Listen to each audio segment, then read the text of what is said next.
goodness. Thanks for joining us on this Monday afternoon. It's 1:06 right now. I'm meteorologist Justin Storm with Ag Director Bridget Riedel and Chief Meteorologist Dean Wysocki. Dean, what's going on over there, buddy? Little laryngitis. I'm doing some work. He's doing work. He thought his microphone was on. I was going to say, is he trying to figure out how to turn his mic on? Are we all getting nasty messages in Slack? I pretended to turn it on. He didn't find it funny. Tisk, Justin. If Janae from the Coffee Club is listening, oh, she listening. God, can you please do us a favor? Like, you're gonna break this mic. We got new equipment here, and this thing is about ready to fall apart. Every time I come in here, this thing is like almost ready to tip over. Hey, put that in the complaint box. We don't have to tell everybody we have a complaint box, stuff, right? Yeah. Sure. Is it full? Is it? Maybe. Who checks it? Who reads those? Can you be anonymous? Yes, you can. Oh, perfect. How was the weekend, Bridget? You know what? There's a little bit of moisture out there. We got some rain, and I just want to remind those who have won WDAY rain gauges from us, please send us messages, either weather or ag at flagfamily.com. We'd very much like to hear what you got for rain totals. I've heard anywhere from 0.8 inches to 2 1/4 over close to the Cooperstown area. Yep. So there's quite a variability. We'd like to know what people got. Yeah, areas west of the valley picking up over 2 inches. We picked up about 1 1/3 here in the FM area, a little less. What'd you say you picked up in? They had about 1 1/3. Did you have that much up there? About 1.3, I'd say. So much needed moisture. Now, Bridget, over the next week to 10 days, especially over the next week, let's just focus on this week, areas of central and western parts of the Dakotas and even into western Nebraska, those hard-hit areas of drought are really going to get quite a bit of precip on the range of 1 to 3 inches, if not a little bit more. Now, is that going to hamper any of the ag community in terms of getting out in the fields? Because I believe out in the western part of the state, they've already started planting. Okay. They have, and not all of them got rainfall in what we just experienced over the last 2 days. Right. So we've got good news coming for them, which is yeah, yeah, they'd be happy. And I mean, I grew up in the south central part of the state where they could get 2 inches and 3 days later go to the field. That's not the case here in the Red River Valley because our soils are so much different, right? We're flat. We don't have the rolling topography that you have in the central part of the state for runoff, but also they have soils that drain much more quickly versus the dark gumbo that we have here in the Red River Valley. So a little difference in soils. Yeah. And even even with the 1 1/3, and we could pick up another inch or so, maybe up to 2 here in the valley through the weekend. Would that really inhibit any planting as of yet? Because it's still the soil temperatures still aren't conducive for planting yet here. It could hold us back. Some of our dedicated listeners have made mention of the fact that had things been a little bit drier late last week, they probably would have gotten their sugar beet crop planted in 3 days. But now they're transitioning their tractors over to tracks because they're concerned about wanting to not get stuck, less compaction, et cetera. So some of those swaps in equipment are being made as well. And we'll just have to see what people decide to do as far as acres are concerned, what acres are going to go to which crop. But remember this, we always plant a crop. We plant an X amount of acres of sugar beets because they are a contracted acre. If you have contracts for barley, soybeans, et cetera, you're going to plant those acres. So we always know that there will be crop planted in specific places around here. If you were the Ukraine where you had to go out and clear landmines off your fields before you could get started, hey, that's a different situation. Yeah. Ouchie.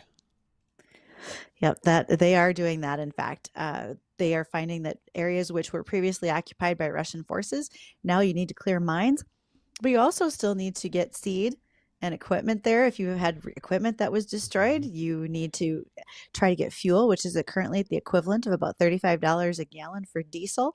And with any luck, we've had several farmers in the Ukraine mention they're hoping to plant probably 15-20% of their normal acres. So we'll just see what that begins to look like now. And that grain deal is almost set to expire.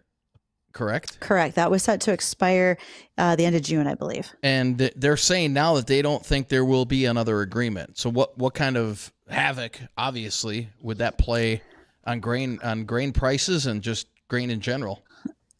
Well, it's still going to continue to push a lot of buttons because the European Union went ahead and made a lot of deals in that area, and because of the blockades at the Russian ports the Ukrainian ports that Russia was holding closed, so things couldn't move. Well, now you have Poland, Slovakia, and Hungary saying, hey, we don't want anything coming out of Ukraine because we're trying to sell our own products and commodities over here. So they're actually banning the import of Ukrainian agricultural products in order to try to keep their markets from collapsing and get things to move.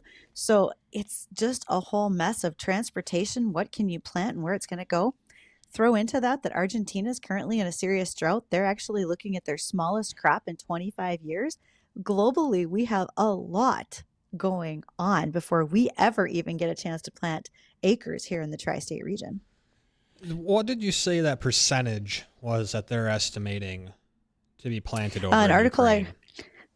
I read this morning, this was specific to a couple of farmers that were interviewed, and they thought they'd only plant 15% of their total acreage, and that's based off of acres prior to the Russian invasion. Was that 15 or 50? 15. Wow. So if they're only, that's just a rough estimate, going to do 15% of acres to plant, even if that grain trade doesn't get extended, is 15% of the acres really even worth worrying about at this point in time? I mean, it's only 15%. But if that's only your only livelihood and you want to do something for a cash crop, then that's what you're going to try to do. On the global market, you're right. That's going to be a drop in the bucket. But what are you trying to do for your farm is probably the bigger question. Mm-hmm. And I think that's a question to our farmers. How is any of this affecting your decisions? Farmers are a very passive listening audience. So I understand that you don't all want to dial us up on the Red Wing Shoe hotline at 701-293-9000, but maybe you'll drop us emails at weather.or ag@flagfamily.com and let us know, are global events, whether it's with Ukraine, drought in Argentina, are they changing your planting intentions right now? Or are you just waiting and watching for a little while? Hopefully you've got a lot of your acres contracted and you're in a good spot to begin with.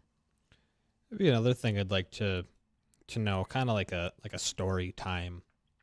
If you ever been ready to get going in spring plant or maybe fall harvest and you got everything ready, the weather's perfect, and you get in the equipment or whatever it is that you're doing, and something's broke or something's preventing you from getting out in the field, anything like that, just unusual situation. You're ready to go, but you can't. Just something that shouldn't have broke is broke. If you want to share that as well, 701-293-9000.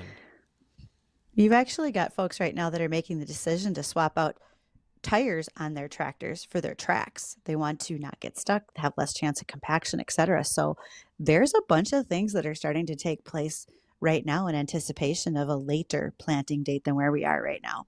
I said it before, it's a tractor. Put some tracks on it. We got a caller calling in right now. Let's head on over to those Red Wing Shoes phone line if you want to jump in, 701-293-9000. Hi there, caller. What's your name? And you got a story or something you want to share with us? Sure. Kevin is my name. Wolski. All right. Thanks for calling, Kevin. What do you got to share? Oh, I was just gonna say she was having questions about what farmers plant. Do we change? And I'm from Carrington, so I would say before we look at Ukraine and all that, right? It's like we just got 3.6 inches of rain.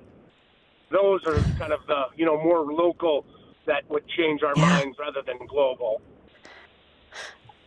Wow, you guys got over 3 inches of rain in Carrington. I don't know if I want to say congratulations or I'm sorry. I mean, you needed the moisture, but still.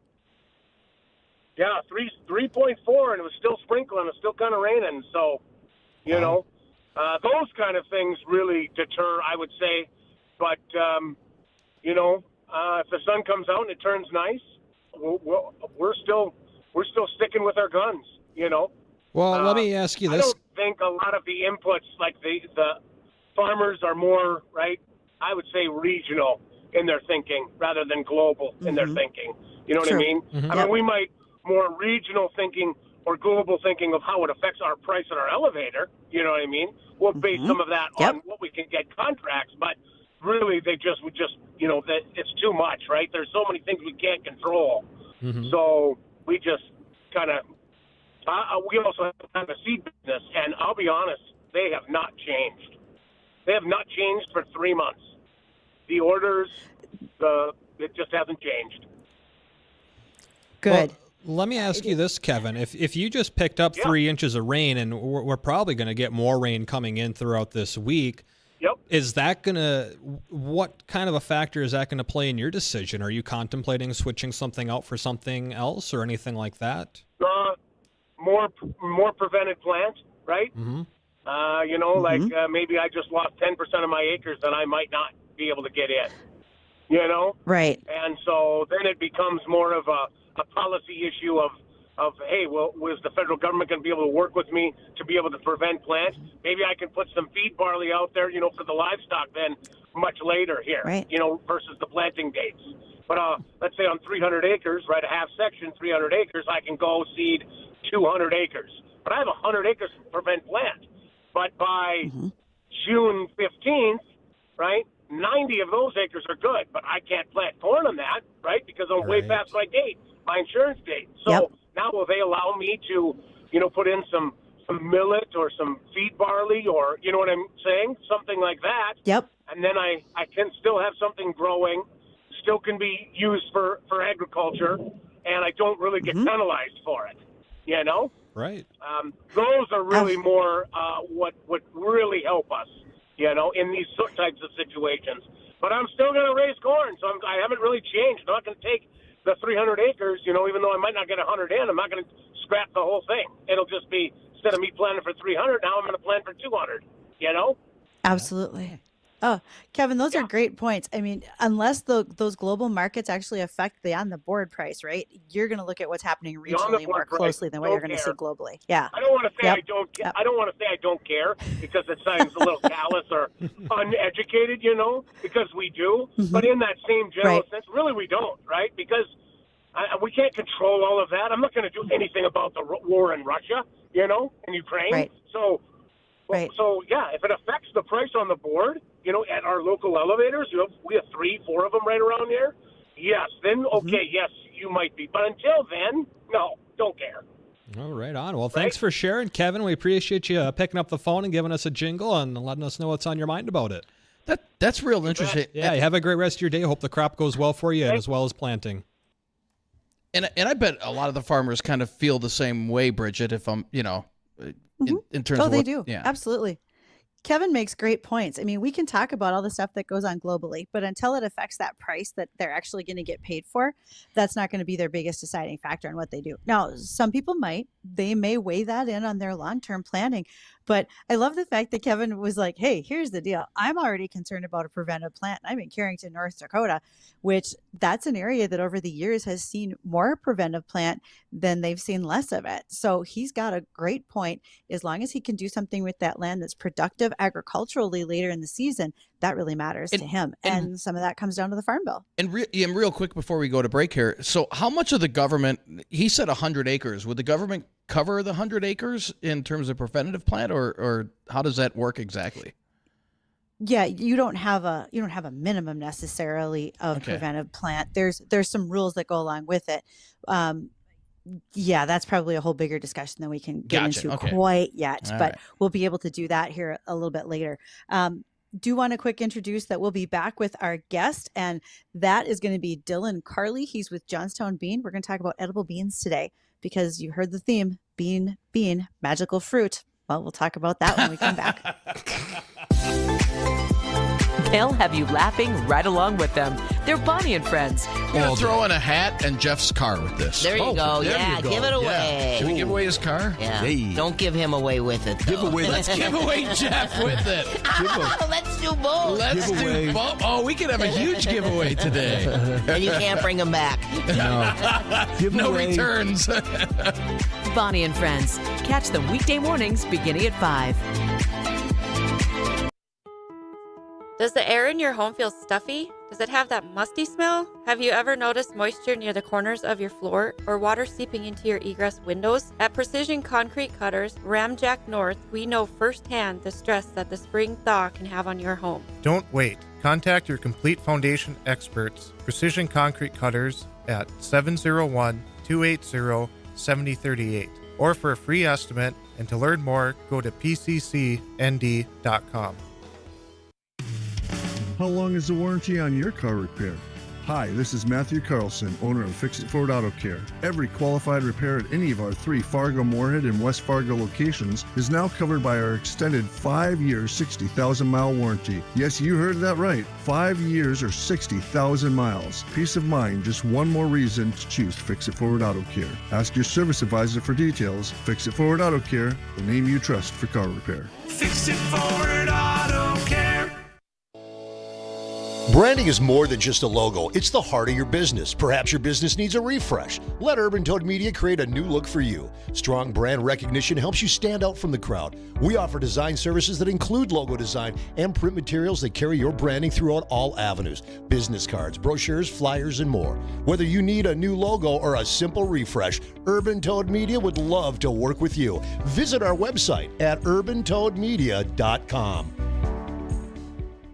Spring is here and the scenery while driving down the road will soon be filled with farm machinery planting this year's crop. Hi, this is Bethany Rentz, crop insurance agent with Irie Insurance. As fieldwork begins, we want to remind you to take extra caution when approaching large, slow-moving machinery traveling down the road. A successful crop year is one that is accident-free. Irie Insurance offers all lines of insurance, and we would love the opportunity to visit with you. For our contact information, please visit our website at irieins.com. You're protected and appreciated at Irie. Irie Insurance is an equal opportunity provider. Now is the perfect time to upgrade your kitchen with new appliances from Regals. Get up to $2,000 back on select GE Profile appliances now through June 1st, featuring the latest smart home technology, providing a simpler and smarter cooking and cleaning experience. Smart technology meets unbeatable prices, plus free delivery and free recycling of your old appliances. Find out why for over 75 years Regals has delivered value. Regals, 609 Main Avenue, Moorhead.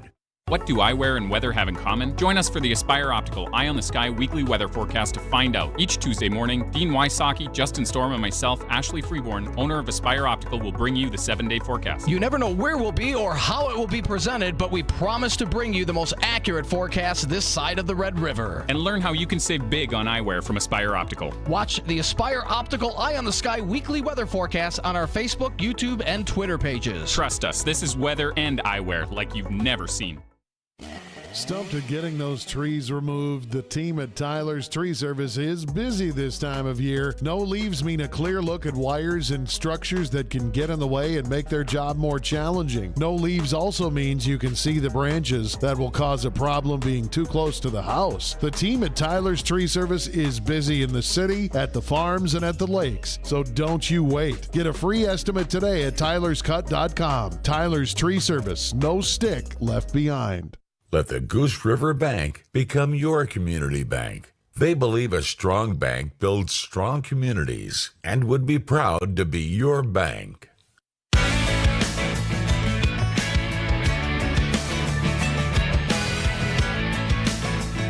Welcome to WDAY Weather and Ag in Focus. I'm Bridget Riedel, Ag Director, along with Chief Meteorologist Dean Wysocki and Meteorologist Extraordinaire Justin Storm. And we have a guest joining us today, and that is Dylan Carley. Dylan is with Johnstown Bean. I'm so looking forward to this because every time I talk about dry beans, I think folks aren't really sure what all falls into that category. So today is the day that we get to clarify some of that and talk about dry bean production here in North Dakota. And for those who are listening, if you want to join us, you can reach us at 701-293-9000. Love to have you call in on the Red Wing Shoe hotline. So Dylan, how are you today? Fabulous to see you. Yeah, doing really well. It's a little wet out here, as I know you guys have been talking about, but everybody's just kind of itching to get to the fields, but otherwise it's coming along. Okay, so you're not only a fellow who represents Johnstown Bean, but also you're a dry bean producer yourself, correct? Correct. Yep. I farm out of Johnstown, North Dakota. My father and I farm together about 4,000 acres, and then I run Johnstown Bean Company and North Central Commodities. So tell us a little bit more. When it comes to raising dry beans, they're not a soybean. They're not the same. There's a lot of varieties of dry beans. Which ones are you into, and what do you do differently versus the soybeans you raise? Yeah, definitely. I raise pinto beans and black beans, and those are the two that I also process at my bean companies. There's also grown around North Dakota kidney beans, navy beans, cranberry beans, lots of different varieties. The biggest difference between the dry beans and the soybeans is that dry beans are a non-GMO crop and don't have any of the chemicals that they can use like you can on soybeans with the Enlist or the Roundup or anything like that. So it's a little more tedious on what you can use for the chemicals, and then it goes towards human consumption. It's food, where a lot of the soybeans raised around go towards industrial uses. Some do go to food consumption, but not near as many. Okay. And varieties. Am I right when I say there's 9, or are there more? I'm just doing that off the top of my head without starting to count them on my fingers. How many do I have?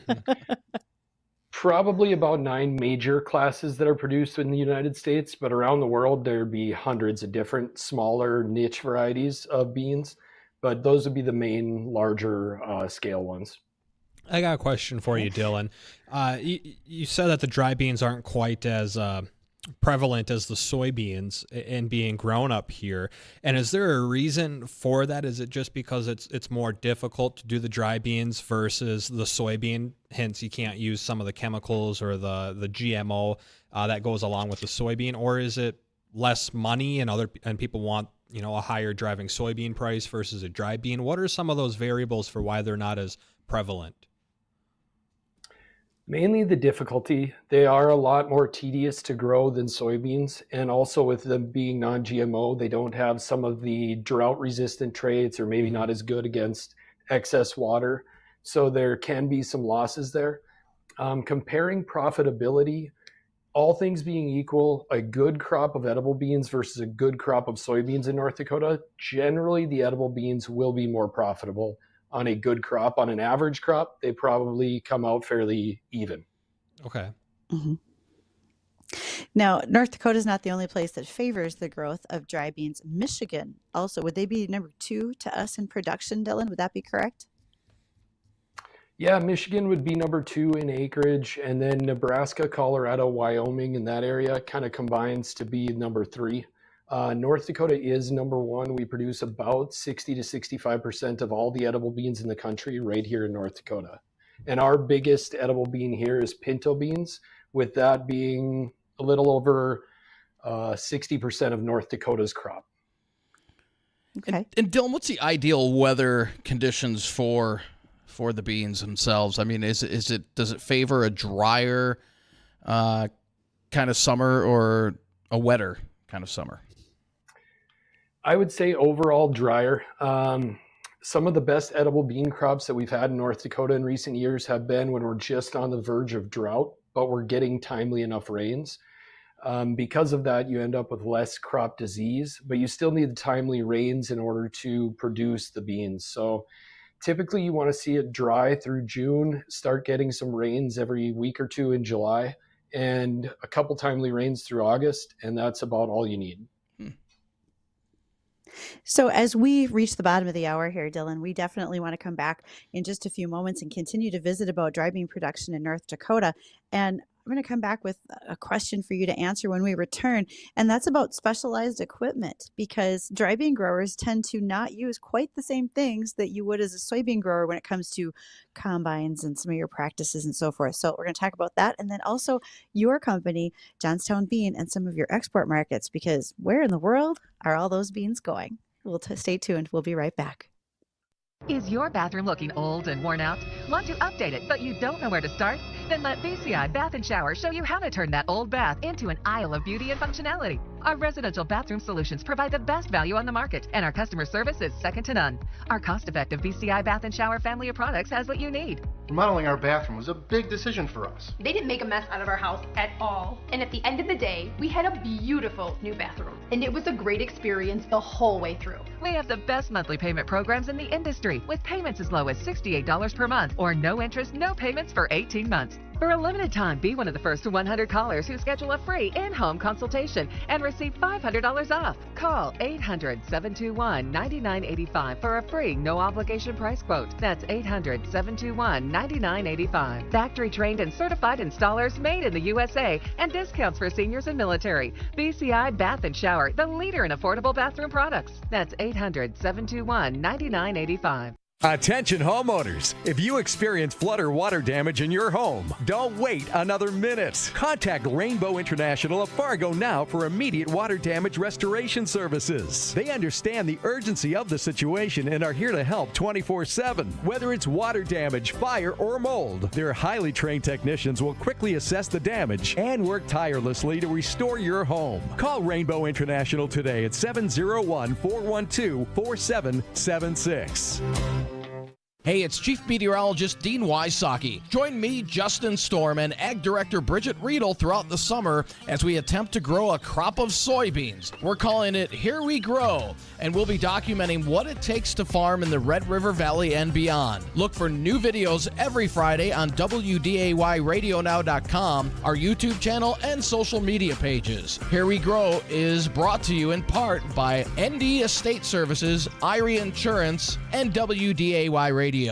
If you're looking for land or a specific piece of equipment for your farm, ranch, or construction site, add SteffesGroup.com to your list of favorites. You'll find all their upcoming auctions in your area and nationwide, both live on site and timed online. Like their bi-monthly timed online auctions featuring equipment from all of their upper Midwest locations. And if you have equipment to sell, check out the deadline to consign for their next bi-monthly online auction. Go to SteffesGroup.com today and get in on the action of an auction anytime, day or night. That's SteffesGroup.com, STEFFES Group.com. I finally got tired of tossing and turning all night. A bad mattress meant sore shoulders, back pain, and when mama doesn't sleep, look out. You know it. We've heard those Comfort King ads. Best beds ever, made right here at the Fargo factory, and a lifetime comfort guarantee. We went to check them out to see what the fuss was all about. Man, they are not lying. We chose a mattress we both liked. They built it, delivered it, and took our old bed, no hassle. Seriously, if you're not sleeping well, see the team at Comfort King. Comfort King Mattress Factory, the original mattress factory of the Dakotas. Sleep well, live well. Yeah, I'm so stressed. Our business is growing. We've got people all over now. Ooma. What is that? Meditation? I'm recommending the Ooma cloud phone system with auto attendant and more than 50 features. Ooma? Yep. Switching to Ooma is a cinch. Just $24.95 per month per user, plus taxes and fees. Ooma. Now you're feeling it. Find small business calm at ooma.com/radio. That's OOMA.com/radio. I'm Kareem Abdul-Jabbar. I learned about atrial fibrillation the hard way. My symptoms would come and go. Shortness of breath, fatigue. I kept going. Then I got so lightheaded, I couldn't. My doctor said I have AFib, so I'm about 5 times more likely to have a stroke. Other symptoms, irregular heartbeat, heart racing, chest pain can come and go, but the risk of stroke stays. If you have symptoms, tell a doctor. Visit notimetowait.com. Sponsored by Bristol Myers Squibb and Pfizer. Welcome back to Weather and Ag in Focus. Thanks for rejoining us. It's 1:35 on this Monday afternoon. We're speaking with Dylan Carley of Johnstown Beans. We're talking about dry beans. If you want to join in on the conversation, ask a question, or the conversation, feel free to reach out to us on the Red Wing Shoes phone line, 701-293-9000. We're going to head there right now. John's on line one, or not John, Al, excuse me, is on line one. What do you got going on today, Al? What's your question? Yeah, good afternoon. Yeah, I used to, I haven't did it this year, but every year past I haul seed beans up there from Idaho, and then I turn around and bring beans out to Moses Lake.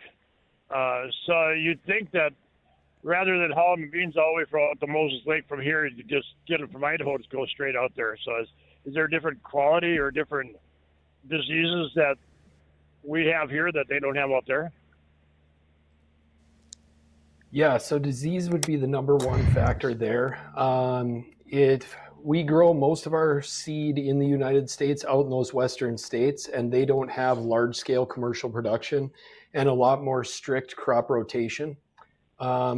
With that, we don't bring the disease in with the seed, and we keep it totally separate. There is certified seed grown in North Dakota and Minnesota and used here. It's just mainly smaller producers doing it. Okay, cool. Yeah. And then I used to haul beans out to Wisconsin pretty much every week too. So, but that's kind of dried up there. But yeah, it's a big commodity. It is. There's a lot of acres there. So. Yeah, well, thanks for calling, Al. I appreciate the phone call, and pick it up and do it again sometime soon, all right? So to Dylan, as we were going to break, I had a question for you about equipment. Because when I go to farm shows, I see some of the specialized equipment that's strictly for dry beans. Can you explain a little bit of those differences of what you do on farm versus what you do with maybe your soybean crop? Absolutely. So it used to be that you had a whole separate equipment line, including a cutter or specific bean combines, and that's still used in some of the classes of beans, as in kidney beans, cranberry beans, some of the specialty and a bit more finicky ones. But North Dakota and Minnesota and nationally as a whole has developed varieties that stand taller and now can be harvested almost identical to soybeans. You just use your normal combine with different settings and use your normal flex header. And that's kind of changed it to where you don't need to have a whole separate equipment line for like navy beans, black turtle beans, pinto beans. But if you're in some of those more specialty ones, you definitely do. And those combines just generally treat them a lot gentler, and you can combine them at a higher moisture, which helps the beans stay together a lot better. I got one for you, and Dylan. That's going to... I was just going to say that's going to make a difference there, Justin, because quality matters in beans as far as I know. Quality definitely does matter. We had kind of touched on, the beans kind of tend to like a bit on the drier side, and you had mentioned that up here. Some of the better crops have come when you're right on the edge of drought category in the state. How about temperature-wise? Can they handle a high degree of temperature for a prolonged period of time, granted there's enough moisture in the soil, or are they pretty sensitive to those higher temperatures? And then at the same time, what about colder temperatures? Can they tolerate that frost potential a little better than, say, other plants grown up here? So on the frost side, no, they're actually worse than most of the other crops grown up here. If you get even below about 31 degrees for an extended time, you'll see some frost damage, whether it's in the spring, getting a late May frost when they're young, or in the fall, right when they're starting to change and dry. It can discolor them. It can totally ruin them. The hot temperatures, as long as they have sufficient moisture, they're pretty good with hot temperatures. We've had some pretty hot August the last few years, and we've had some very good crops. It just means they need timely rain. If they dry out and then it's very hot, then it's kind of like on soybeans where it'll burn up in a hurry. Mm-hmm. Well, here's another one kind of along the same lines of weather. When it comes to hail, and obviously this is going to come down to when it hails and the maturity of the plant, but we have learned in the past in some instances when it hails on a soybean crop, depending on its growth, it can sometimes in a way enhance the outcome of the harvest that fall because they get to branch out a little bit more than they probably would have if they didn't take that damage in an earlier state. Is that similar to the dry bean situation? And sometimes that cause a beneficial thing if it hits at the right time, or how do they do in general when it comes to hail? On hail, they take it very poorly. Like I've had it on my own farm where we've had some on the soybeans and it's done exactly that and branched out and done a little better. With the edible beans, they're a lot more fragile. And if the hail goes through and it breaks a stem or anything like that, they'll pretty much be done. So it is a little bit riskier like that. Hail coverage costs a little bit more on the dry edible beans too because of that. Yeah, that was going to just lead into my next thing. If these plants seem like they just want to die in every situation is what I'm picking up so far. So I'm imagining they must cost a little bit more to insure.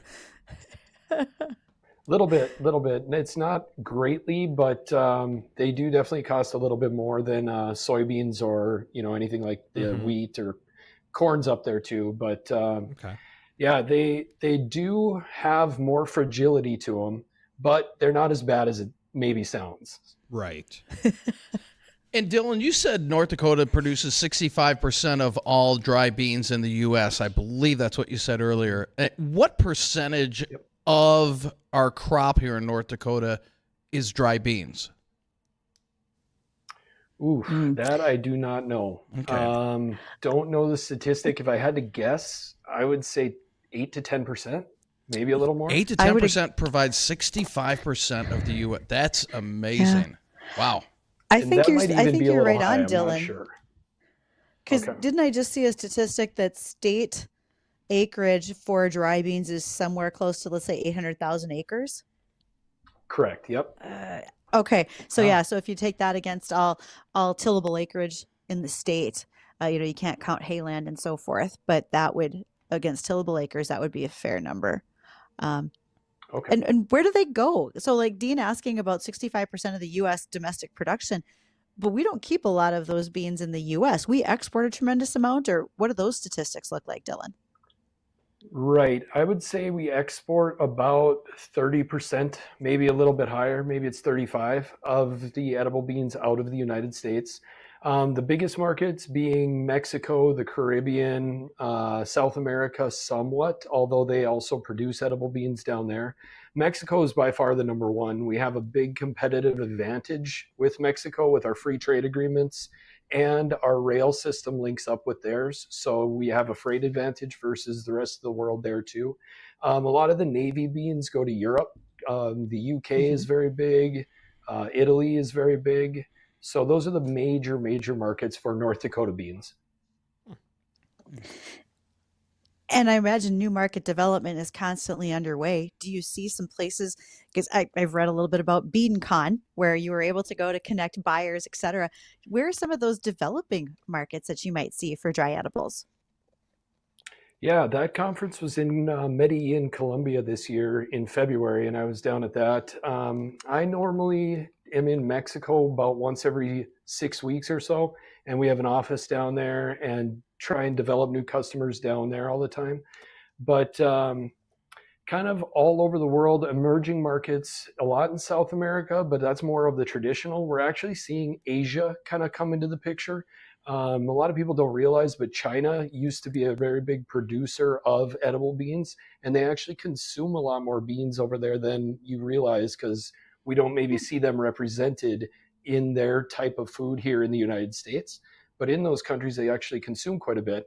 And then when the U.S. had the trade war going on with China, China shifted a lot of their edible bean acres over to soybeans for the industrial uses or feeding cattle or anything of that sort.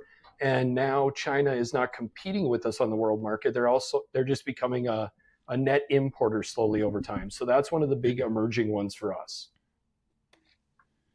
You had mentioned earlier that there were like 9 categories to these dry beans, and you said that they were non-GMO. Is there any work or research being done into trying to incorporate some of that into the dry bean industry? You know, with the enlist beans, with soybeans, they can handle some of the Roundup and the other chemicals you can spray on them. Is that a direction they're trying to move, or is it even possible to do that? And if it's not, are there any traits that they're maybe trying to breed into these dry beans to make it easier to grow in some situations? Yeah, that's a really good question. There is one country in the world that produces a GMO edible bean, and that's Brazil with their carioca bean. It's mainly GMO to try and get it to be resistant to some of the diseases, and I don't believe they can use any specialty chemicals with it or anything like that. But in the US and in the worldwide market, I would say there is almost no effort to get them towards GMO. On the farming side, we would like to see that, but we are a food product, not an agricultural product. And in the food world, everything is focused more and more on non-GMO, sustainability, farm to table, all of these different movements around the world, the EU being a big place for that. But even Mexico right now is pushing back a lot against a lot of chemicals. We see it in the non-glyphosate corn that they're trying to push and everything like that.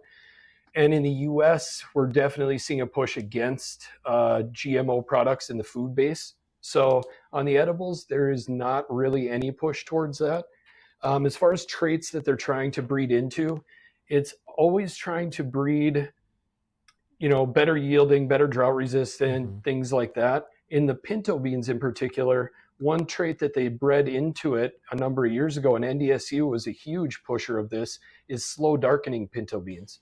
And that's been a big, big boost to North Dakota's pinto beans, as now, like pinto beans and some of the other white beans, when they're exposed to light or humidity or temperature, slowly darken throughout the year. And a darker bean signals to the consumer an older bean and maybe not as attractive on a shelf.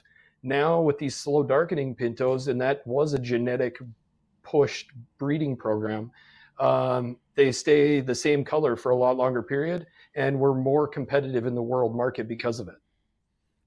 That's super cool. So, Dylan, we have an email question that came in wondering if you or anyone who's raising dry beans take their beans to local farmers markets. My guess is because most of those acres are contracted, you're probably not taking them to farmers markets, but correct me where I might be wrong, please. I am not, but I have seen from time to time, I've seen a few farmers at farmers markets with them. And I've seen them around the country quite a bit, in more areas where people are eating dry beans. Here, we don't have a very, very high consumption of it. And a lot of the consumers don't like the process from start to finish of cooking the dry bean. It's a lot easier to open a can and dump it in. I myself am one that I grow beans and I have tons of beans in my warehouse, and I'll still buy cans of beans to eat instead. It is a process to cook them. But now with Instant Pot and different pressure cookers being very popular, you're seeing more and more people like that. I have people that call our bean company from time to time, and they want to buy 50 pounds of pinto beans or 100 pounds of black beans. And we do that just to kind of support those little markets. So people can always call up, and 100 pounds of beans, might sound like a lot, but if you're eating, even once or twice a week, you can go through them pretty quick, and they'll keep in your pantry or on your shelf for about 2.5 years easily. I got a quick question. Great protein source. Yeah. You'd said they can buy 50 to 100 pound bags. This just popped in my mind. How many pounds of beans are you getting out of an acre? What's that that average out to be? Roughly a good yield would be considered about 2,000 pounds an acre. Ooh, the state average, kind of running average in North Dakota, is about 1,670. It's 16.7 bags, we call it, and a bag would be 100 pounds. Wow. And that would be like the ongoing state average across all classes. So it's quite a bit. And when you look at how many acres we produce here, multiply it out to the pounds, it's pretty massive just in North Dakota. Mm-hmm. Sure sounds like it. It's a lot more than I thought. thought. Happy dry beans. Justin is mentally clearing space in his pantry now for some 50-pound bags of beans. But all right. So Dylan, if folks, in our last moment together, if folks want to reach out and follow along with what goes on with dry beans or reach you at Johnston Bean, how can they do that? Yeah, we could be contacted my office. They can just call my office, talk to me here. A lot of my growers get a hold of me through my cell phone and stuff all the time because I'm traveling quite a lot. They can go on to find their local bean companies at North Harvest Bean Grower is a great resource. You can generally find listings of a lot of the bean companies in the area, and feel free to find one that's local, call them up and see what they'll do for you. And there it is right there on the screen. That's awesome. I so much appreciate you taking the time to visit with us and answer so many questions, Dylan. That's been fantastic. Thank you. For those who are listening, we are going to catch up with the American Ag Network and be right back. Has the bear market devastated your portfolio? If you're tired of financial salespeople who just sell you a product and move on, then it's time to call Collins & Kronk today. See how they're different. At Collins & Kronk, they start with a plan and a strategy, then proactively manage your money to meet your goals. Call the team at Collins & Kronk, 701-235-0119. That's 701-235-0119. Raymond James Financial Services, Inc., member FINRA SIPC. Collins & Kronk is not a broker-dealer and is independent of Raymond James Financial Services. Do you have an unsightly or hazardous tree on your property that needs to be removed? Look no further than Tyler's Tree Service. Their team of expert tree removal professionals has the experience and equipment needed to safely remove any tree from your property, big or small, offering competitive pricing and exceptional customer service. You can trust us to get the job done right the first time. Don't let a dangerous or unsightly tree ruin your property. Go to tylerscut.com. Tyler's Tree Service. No stick left behind. Old Man Winter's moving on out, and it's time to put a spring back in your step. Hi, Teresa here from the local Red Wings shoe store, and I'm here to tell you that Red Wings are not only for hardworking individuals. We've got footwear for every occasion, and here at Red Wings Shoes, we have partnered with Volumental and Superfeet to offer 3D printed orthotics. So stop on in and check it out for yourself at 3003 Main Avenue in Fargo. Red Wings Shoes for ultimate durability. Janae from the Coffee Club here to let you know the Hot Works Fitness Center is opening soon in Moorhead on Highway 10 East. A unique style of infrared fitness, great for not only weight loss, but improved circulation, muscle recovery, reducing inflammation, stress reduction, and detoxification. If you become a VIP member right now, it's only $10 to enroll and $44 a month. So save $15 a month and become a founding member of the Hot Works Fitness Center in Moorhead. Find Hot Works Moorhead on Facebook. Mixed activity in the market trade on Monday. This is the American Ag Network. I'm Jesse Allen with this market update. We're talking now with Ryan Moe of StoneX in for Arlen Suderman today. Ryan, as we look at this market trade continuing to hold strength in KC wheat and spring wheat, I have to think some of that's on the back of the Black Sea grain issues. While quart of beans a little bit lower. I feel like you and I were talking before we jumped on air. Traders really going to be watching planting progress here as we get later this afternoon and get the updated numbers from USDA, Ryan.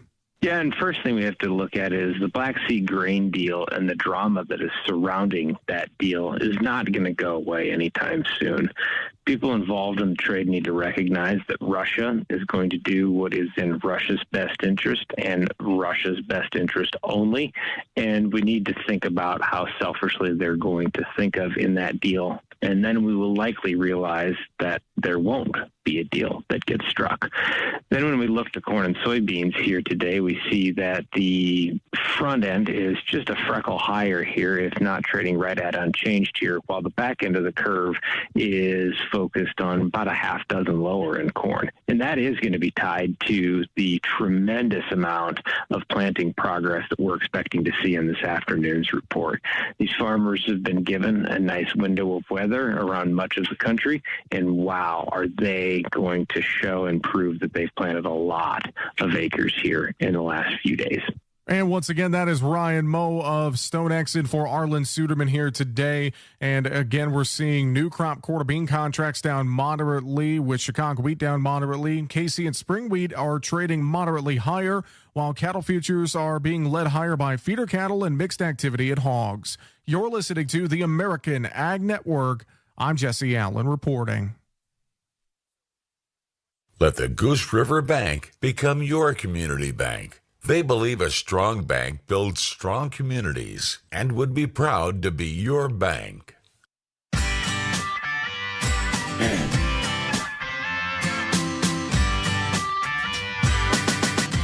Welcome back to Weather and Ag in Focus. I want to thank everybody for joining us this afternoon. Kind of a gloomy Monday, a lot of clouds around, temps in the mid-50s.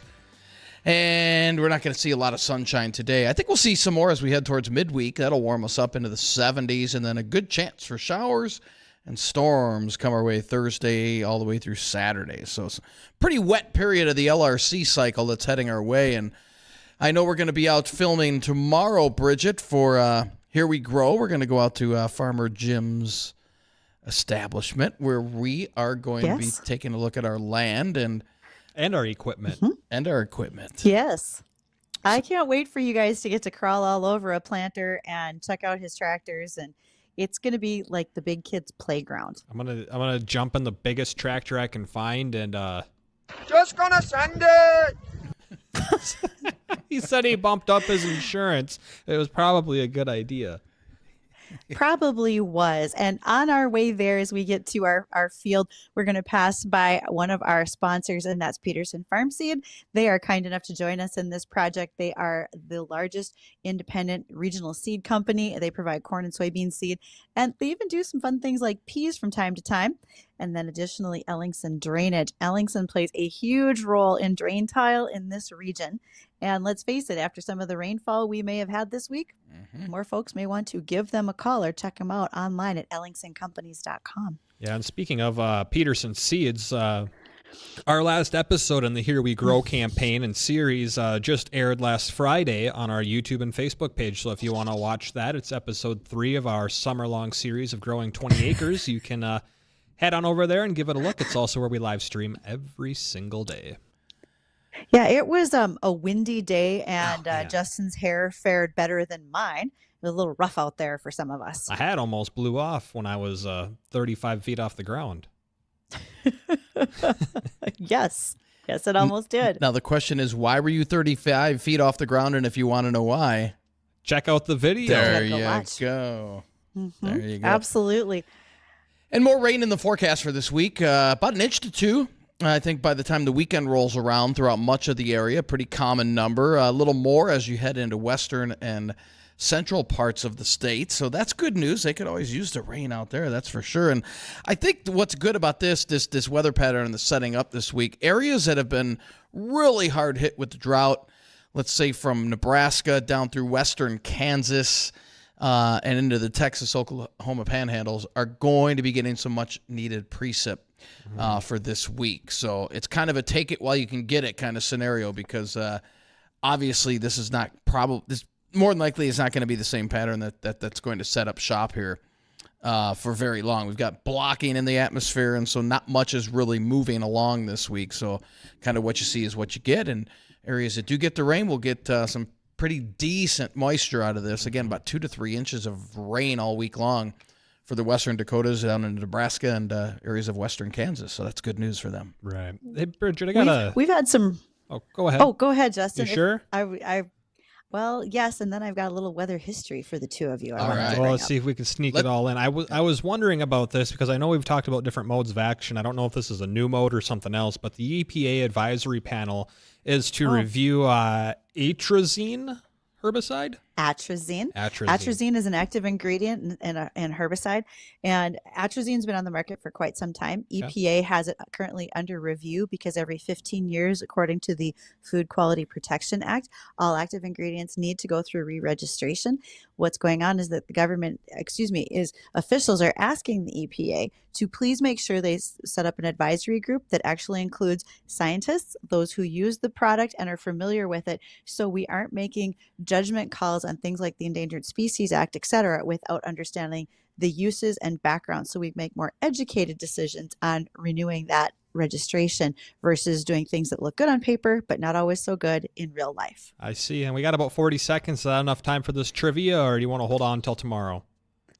I got a good one for you guys. We're coming up. You said temperatures are going to warm up. May 22nd, right? Well, you don't even have to guess. May 22nd, 1980, the temperature in Williston, North Dakota soared to 106 degrees Fahrenheit. Ooh, wow. We're going to get there this month? No. Will Williston get to 106? Okay. Probably not. Also, on a side note, we see the potential of frost around mid-month, so don't quite plant those gardens just yet, unless you want to cover them up. That's just keep them next to the windowsill. Yeah. But that'll do it for us here on Weather and Ag in Focus today. Thanks for joining us on this gloomy Monday. We're back tomorrow, 1 to 2 o'clock in the afternoon. The best of the Jay Thomas Show is next. AM 970 and FM